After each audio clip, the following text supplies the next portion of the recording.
Bana, kutoka CCM Kirumba tumeshuhudia bonge la mechi. Pamba akiwa nyumbani anacheza na Simba. Wametisha kinoma. Walikuwa bora sana kwenye kuzuia leo hii Pamba. Waliingia na mfumo sahihi, wanajua Simba ukicheza power play, ukicheza kutumia nguvu, ukiwa huwapi nafasi wachezaji wao ama wale viungo washambuliaji wa Simba ya kutembea na mpira, umewamaliza. Pamba wamefanya hivyo leo hii pale katika dimba la CCM Kirumba.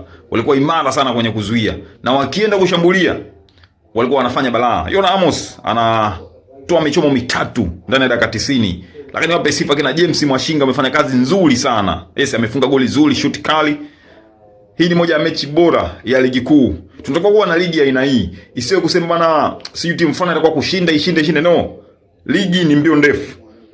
Nimependa staili ya uchezaji ya Pamba. Yes.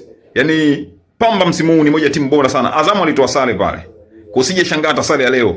Kule Kigoma Azam naye anatoa sare. Alikuwa anacheza na Mashujaa dakika 90 bila. Yes.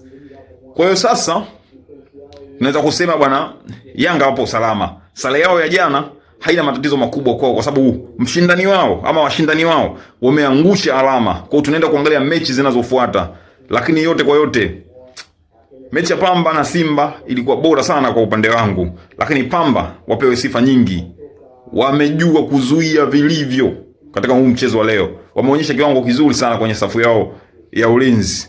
Hii ni mechi ambayo hata Simba angepoteza isingekuwa story kubwa, kwa sababu Pamba pia walikuwa wanastahili kushinda. Kumbuka nafasi ya Peter Lwasa 1v1 na golikipa wa Simba Kasal ambayo akaicheza bonge la mechi. Yona Amos performance bora. Ni hivyo tu. Pana hii ligi ya moto kinoma noma.